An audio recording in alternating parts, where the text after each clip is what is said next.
This is Beyond with Heather Tesch, where we examine near-death experiences and life itself, hopefully making this life a little better. Hello, my guest today is Chrystal Rae, who is an author of this absolutely beautiful book. She's also a speaker and a yoga teacher, and you own yoga studios and so many beautiful things. For those of you that are joining, this is part 2. And in part 1, Chrystal told us her story, and it was just so beautiful and powerful and emotional. So I highly recommend that you watch part 1, and you can grab the link in the description. So Chrystal, thank you so much for joining me again. So glad to be here, Heather. Thanks for having me. I love having you. I'm really enjoying our conversation.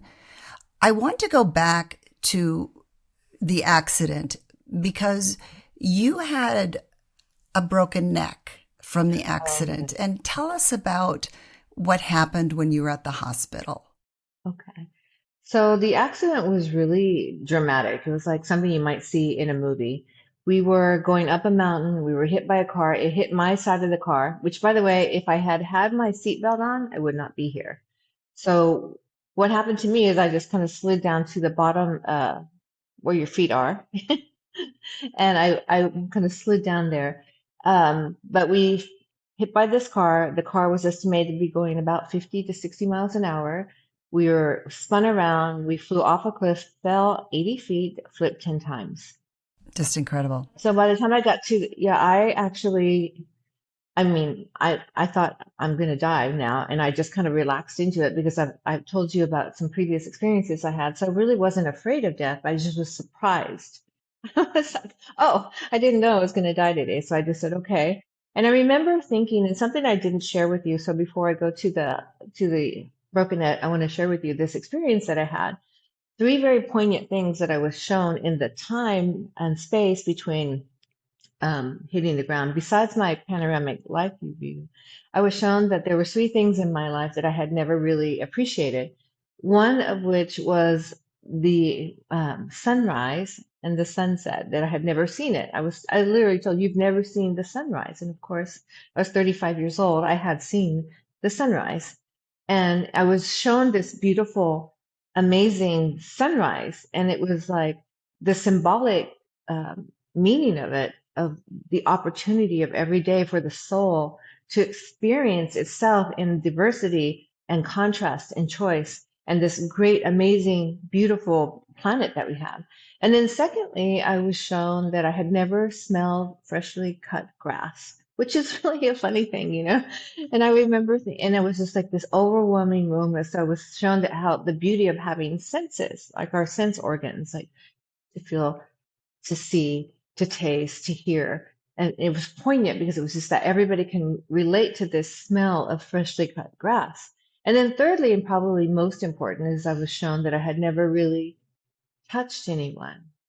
The value of physical touch, and especially in our world now where, people are, I think some people never even get touched. I own yoga studios, and so we adjust people, we put our hands on them, we help them into poses, we do a neck massage at the end, but we might be the only person touching that person for the whole week. And so it's like such a gift. And I was shown, and of course I had touched 3 children.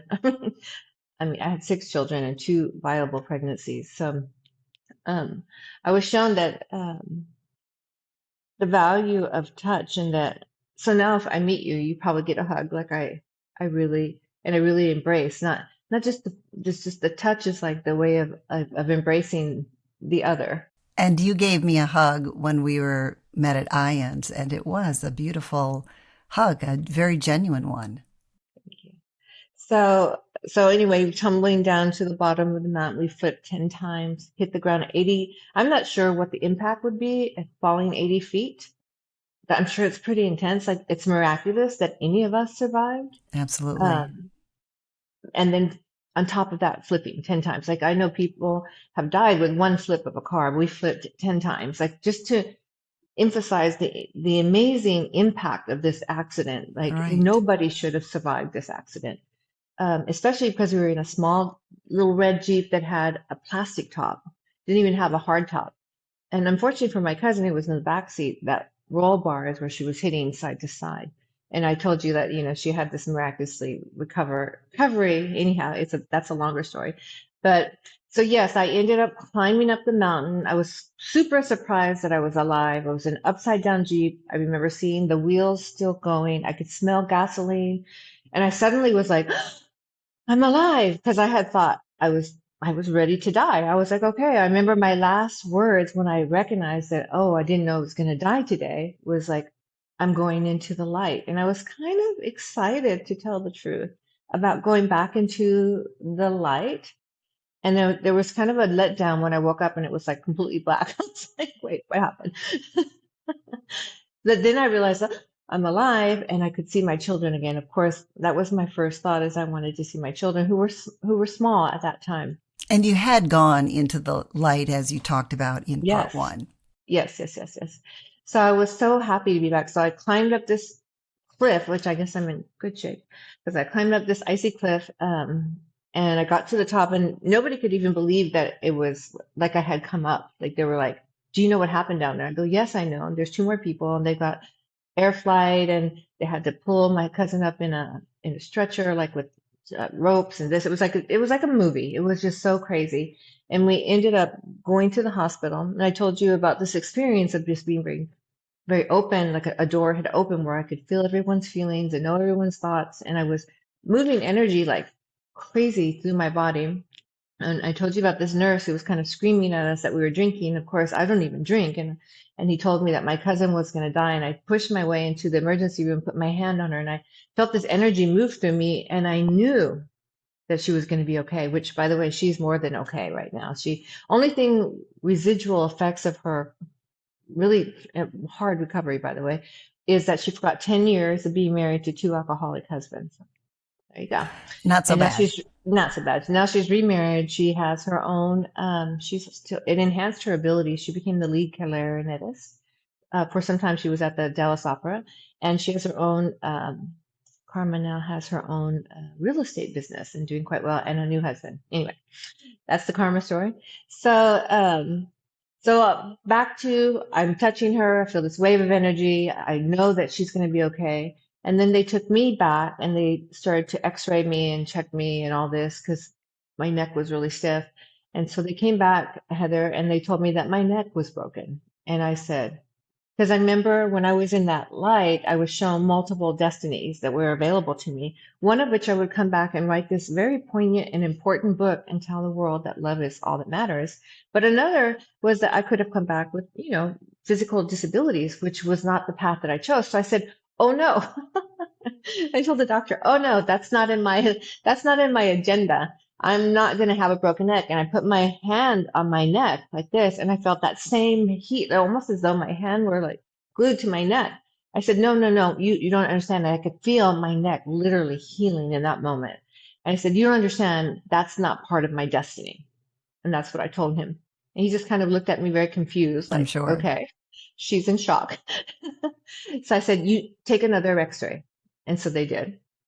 No, first one clearly had a broken neck. Second one, no break. Third, no break. Fourth, he just could not believe it, this doctor. And so finally, he made me sign a paper saying, if your neck is broken, we're not responsible. You can go. Because they wanted to keep me. I'm like, why am I going to stay here if I don't have a broken neck? Like, I'm not staying. I wanted to go home. Like, you want to go home, I just want to go home. Right. And so they let me out. And what happened is I did not have a broken neck, but I had severe whiplash. Like literally, I was turning like this for months. And I found a really wonderful chiropractor. It was Alpha Biotics Chiropractic, a guy named Michael. And I would see him 3 times a week. And all this time, I'm just healing from this emotional, physical thing that had happened to me. And he said, Chrystal, if you would just do yoga, you can heal your own neck. And I'm like, yoga? Isn't that for people who don't want to exercise? And then I said, okay, I'll try. So I went to yoga, and that it was part of my spiritual path because the wonderful thing about yoga is that it incorporates the energetic body into these physical movements. And it's almost as though your body is in a body prayer, and it opens up these pathways. And I had no idea about any of this. I went in and I remember they were like, Omi, and I was like, okay, I'm not signing up for that Kool-Aid. Like I'm not drinking it because I think this was like around the time when, all the craziness was going on with the Kool-Aid. I'm like, okay, I'm not buying that Kool-Aid. I'm not signing up for that. I'm just trying to heal my neck. Can I just get my neck better? And eventually, I remember finding the right teacher, and every day on my mat in what we call savasana, I would just cry. And it was just this, it wasn't even a sadness or anything. It was just this outpouring, I think, of my childhood, my failed marriage, and then all of these beautiful experiences that I had that I just had to let all that energy go. And I think one of the beautiful things about yoga is that you get rid of this trapped energy. And if you don't get rid of it, they say you have issues in your tissues. And I believe that to be true, whether it's yoga or swimming or running or something, you need to move that energy. I feel like yoga, at least for me, is the most efficient way to move energy. And it's been a great part of my spiritual healing and facilitating me being able to share this message so widely that love is all that matters. I told you earlier, Heather, that on our doors we have love is why. That's our slogan. And I have a wonderful business partner who's in alignment with that message. And we've been sharing that with our teachers that we've educated from all corners of the world. And so coming back from that accident, I did have a severe neck injury, but even that was a gift because it led me to this pathway where I was able to heal my childhood. Um, and I couldn't really embrace religion, I told you earlier, because when I was a child and I had this other really poignant experience, I had really explored all these different avenues of religion, which I couldn't really sign up for because I could never find that all embracing warmth, love, and light that I knew to be the truth of our existence and of all existence. And even though I really love the community, though. I really feel like there's so much value in that, and I'm not ditching religion at all. I think everyone should find their own path. But I remember this. I love the community, but for me, I had to have the truth of this because it was so radiant inside of me. Like I knew. Like that's why when we went into this car wreck, everyone was screaming. Karma was. I'd never seen such horror on anyone's face. And yet I was like as serene as I am right now. I was just complete and maybe even calmer because time slowed down and there was just this pure peace, which also I think is very comforting for people who's lost others, or especially if they've lost them in a traumatic way. I just want to say that your loved one did not suffer because in the midst of all of that, you're outside of your body and you're really quite peaceful and kind of almost detached from the ideal of a body anyway. And you're just kind of interested, like, huh, that's interesting. Like that version of me, that's little speck of me, which is not even close to the truth of the magnificent soul, which encompasses every single body, ever, even from an ant, just this presence of God alive in all things, sentient, insentient, and everything else far beyond what the imagination could even imagine about what the truth of our existence is and the love that's so all encompassing and available at all times, even in the darkest night of the soul. So many times, I think, especially when I've been in my own dark night of the soul, feeling unworthy and abandoned and neglected, and like life isn't fair and this and that. And you can feel so isolated and alone in those moments, but you're really not. And what I found is that when you're in those moments, because of the heaviness of the energy, um, you get to kind of stew in that until you decide to lift out of it. Because in the loving universe, you're not forced to do anything. In fact, in your book, you wrote, "If only you knew your own magnificence, you would never cry another tear or doubt the unconditionality of God's love or my love for you." It's very beautiful. In fact, throughout the book, you talk about the importance of love, and so many of us have a hard time accepting love, whether it's God's love or just love from other people. So do you have advice on how we can Live a more help? loving life? Yes. or receive love. Receive love.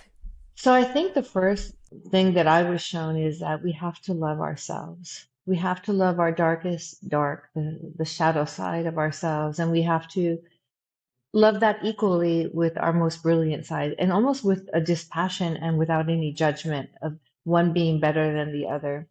So many times those isolation and moments of solitude are what really give us depth of character, so that we can transcend those things that are keeping us in a smaller version of ourselves. So I think a big misconception is that, especially within the spiritual community, at least from my perspective, is that we're going to be enlightened. And then with that enlightenment, we're going to be free of pain and agony and anguish. And the truth is that you are, I won't say you, I'll just say we are, so I'm pointing it at you.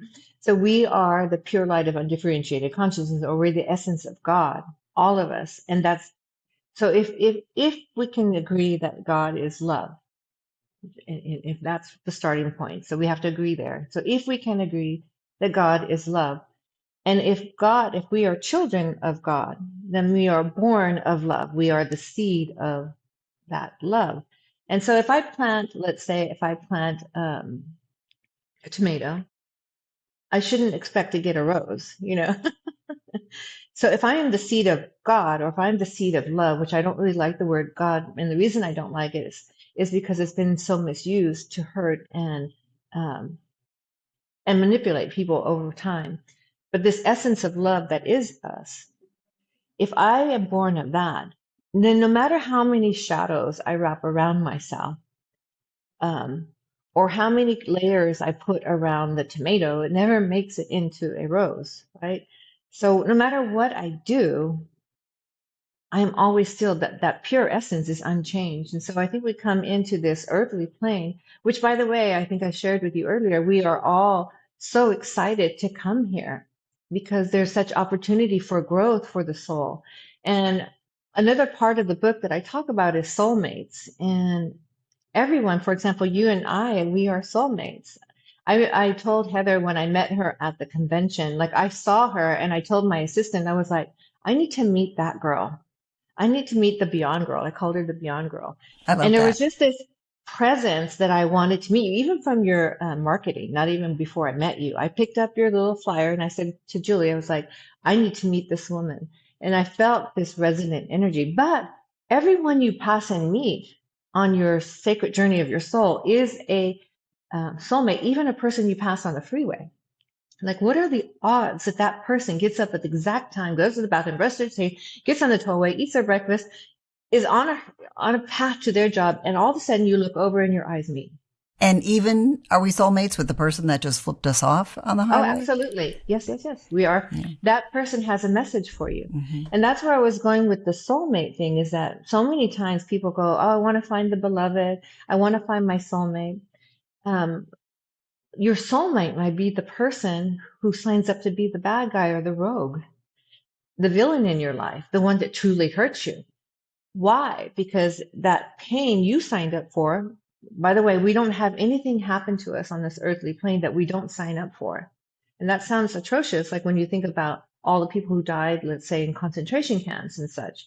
But we all sign up for what we feel that would benefit our soul and benefit the whole of humanity. So we come in and this person says, I love Chrystal so much, I'll be the one to break her heart.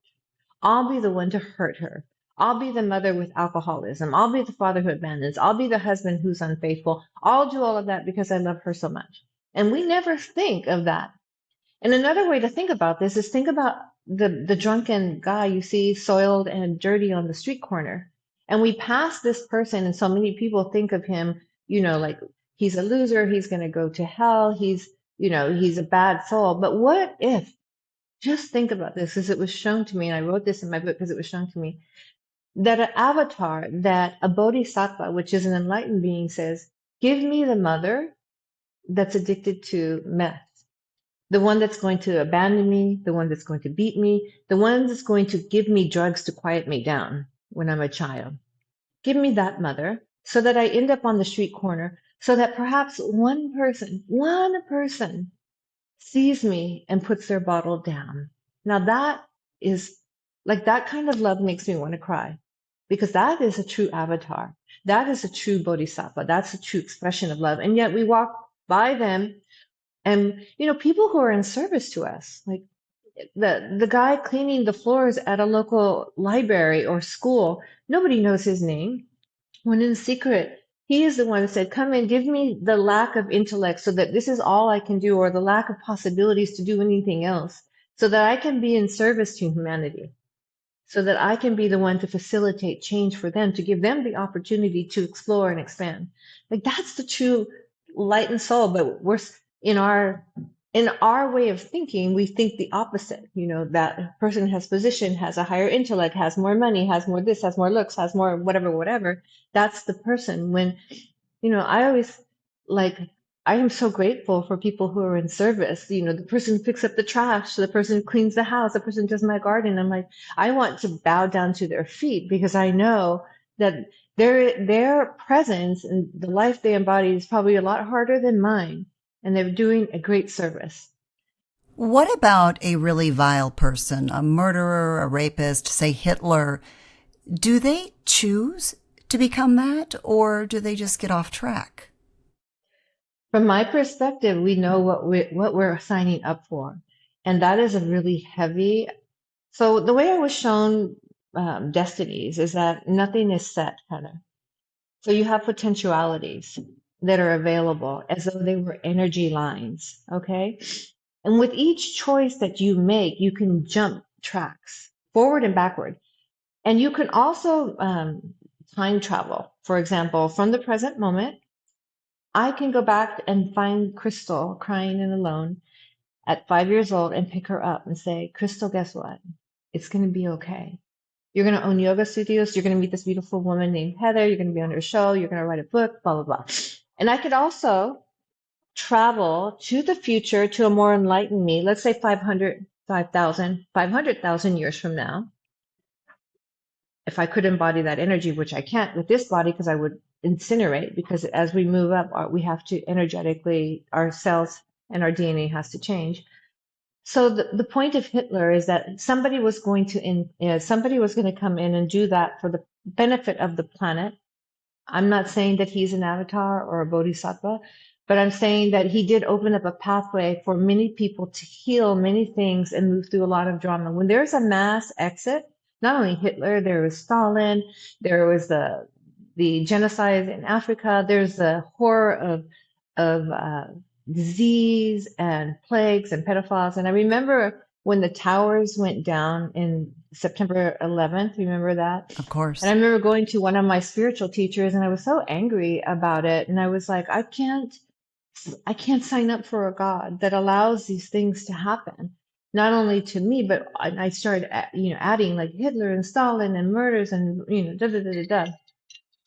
And so, my teacher, who was a woman, beautiful woman, much like yourself, and she looked at me with, great kindness. And then she said, Crystal, I hear what you're saying, but you have two choices. You can live your life from love, or you can live your life from fear. And whatever you choose, you'll have two different, very different outcomes. But the reality is not going to change. And that just hit me poignantly. Like, she's right. Like, even if all of this, regardless, and just as when I was a child, I decided I don't want to be good to get to heaven or avoid hell. I'm just going to be good. So then I remember meeting, you probably know Neil Donald Walsh. He came to he came to a course here in Dallas at Unity Church, and I was still very angry about this whole God situation. And so I went to him, and he's like, "Well, Crystal, you look like you're doing okay. You have nice clothes. You're attractive young woman. And what's your problem?" And I said, "Well, yeah, but Hitler and this and that and the other." And he said, "Have you ever lied?" Yes. Have you ever stolen? Yes. Have you ever betrayed? Yes. Have you killed anything from a mosquito? Yes. Is there any war in you? Yes. He said, work on that. You want to change the world. Work on that. The little speck of war, of hate, of deceit, you know, whatever perversity, whatever it is that's inside of you, even if it's a speck, you're contributing to that energy.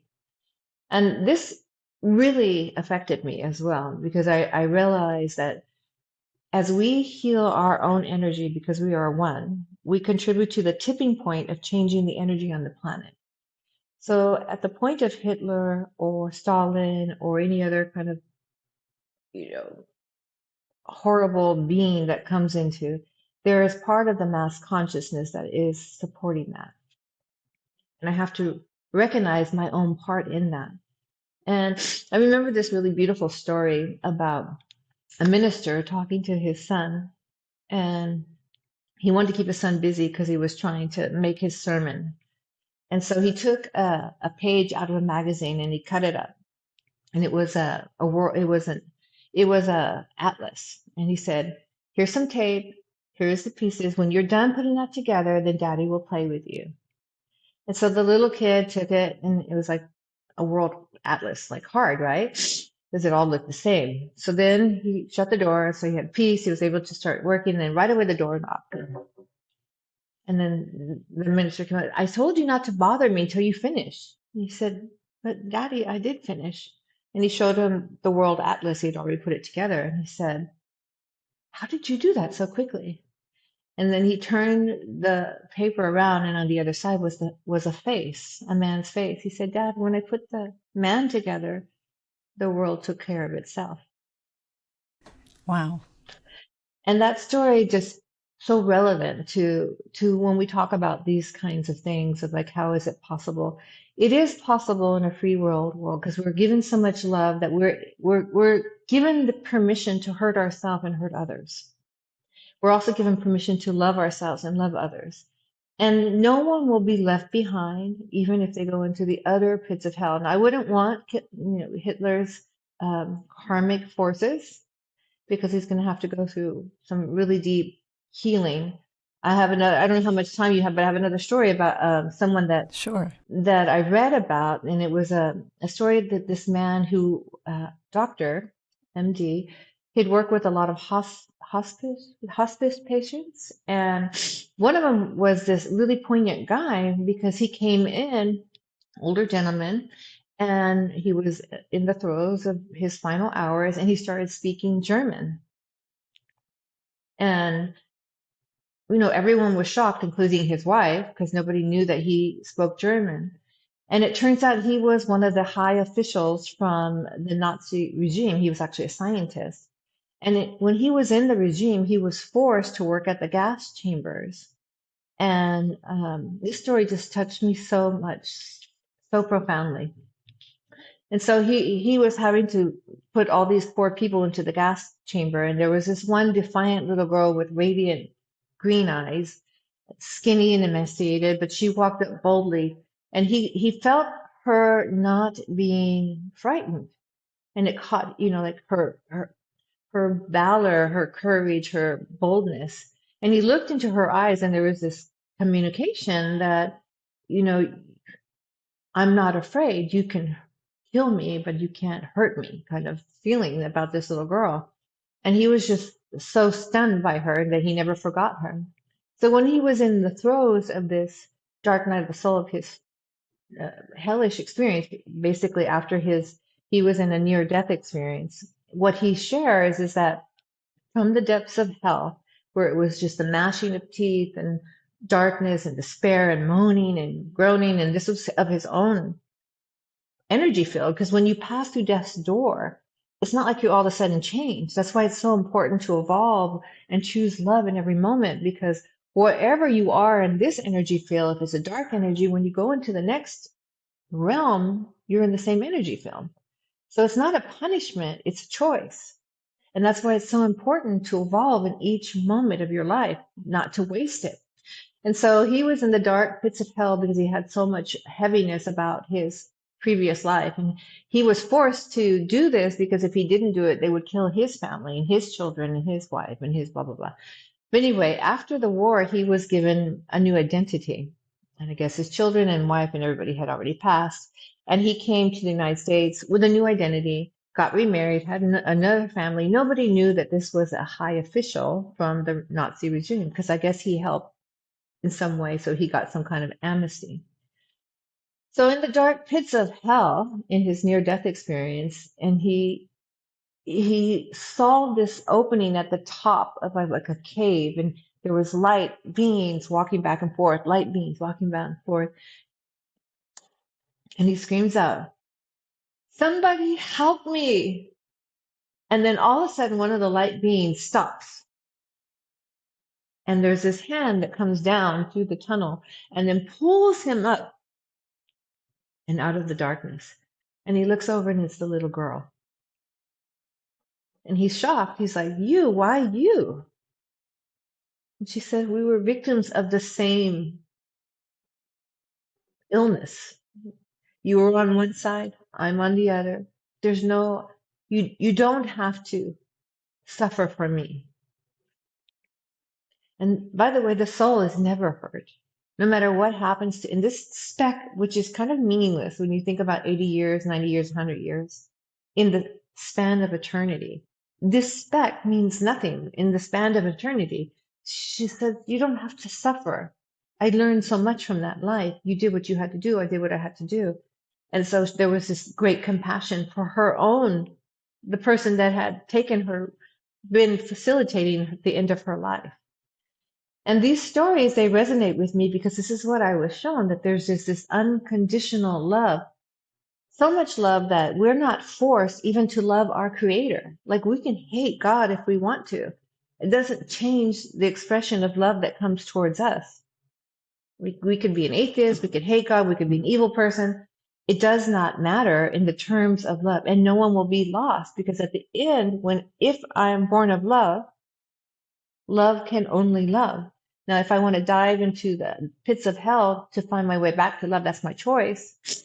I personally don't want to do that because it's not a nice journey, and there's a better way. And all we have to do is at any moment just choose love, choose to a different way, choose grace, choose to ask for help. And we have angels and guides and teachers all around us. But if we're in a low vibrational energy, they can't even get in contact with us. We have to ask. The reason that the little girl was able to grab him is because he said, "Help." What he was saying is, I want to get out of this low vibrational energy. I want to rise. And that's what we have to do in our lives, is that we get to come here and experience conscious choice because we're so very loved that nothing is imposed upon us, not even saving ourselves is imposed upon us. But in an eternal now, all timelines have already come into completion, meaning, and that's why I can say so confidently that even Hitler is embraced in the arms of love. And I know that's a hard statement to say for so many people who lost loved ones or have had other horrible things happen in their lives.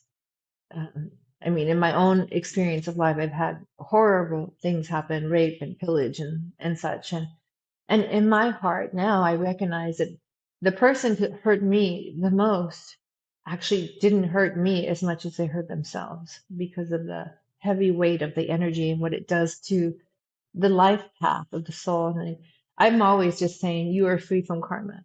You are free from anything. I like where I'm at. All the experiences that I had, however horrible or wonderful, if they brought me to this moment, not full enlightenment, but it's a good moment. You know, it's a moment where I feel a little more clarity, a little bit brighter, a little bit more radiant, then I'm so grateful. And I'm grateful for the human experience because I feel like, imagine a God that tried to force you to love him, or a parent that tried to force you to love them. You would probably end up hating them. And even if you did learn to love them, the love would be tainted. You know, it would be impure because you're being forced. But what if you were given total autonomy to go explore, to go expand, knowing that, like a movie, when the flickering lights stop, the screen is still white, it's still pure. Nothing actually happens to you. That's how the loving universe is. So I think I told you at the very beginning of this conversation, to circle back, that there was three of me. There was a body falling off the counter. There Yes. was a soul that lives inside, and there was this dispassionate entity that was also me, which was the all-knowing observer. So the all-knowing observer, I was very caught up in the flickering lights of the movie. Like if you go to a movie, it could be a horror film, could be comedy, cartoons, love story, sexy, whatever. And you're very engrossed in that movie, whatever it is. But when the lights go off, the movie's over. And you look at the screen, and the screen is still pure and untarnished, unharmed, unaffected, never in peril. It doesn't care if there's bloody murder on the screen. Nothing's happening to the screen. The minute the light goes off, and that's our soul.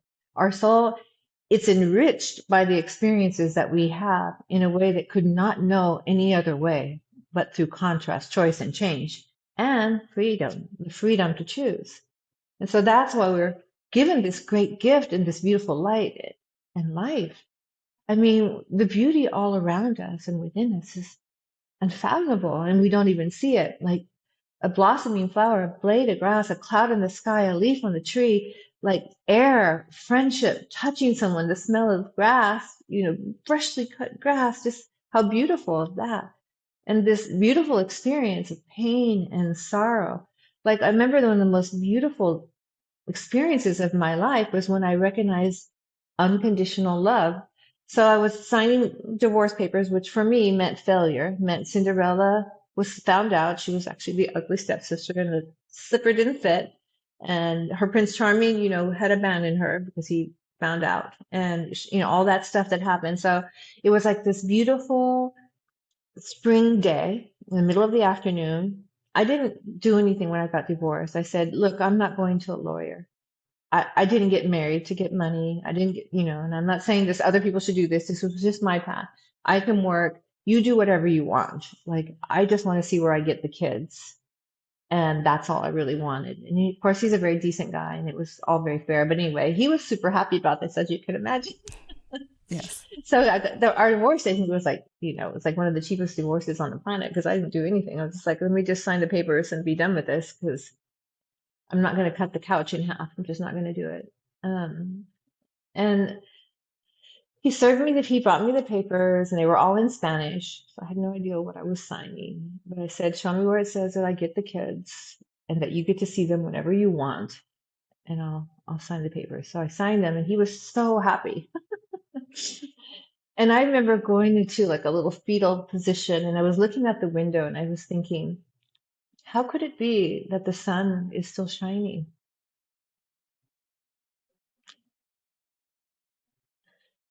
And how could it be that birds are singing and everything's going on, and I'm in such a dark place? And in that moment, I started to think about his new girlfriend. He had this really cute little brunette girlfriend who was like 10 years my junior, named Michelle. And I started to think about her, and I was like, well, I hope she's I hope she's good to him.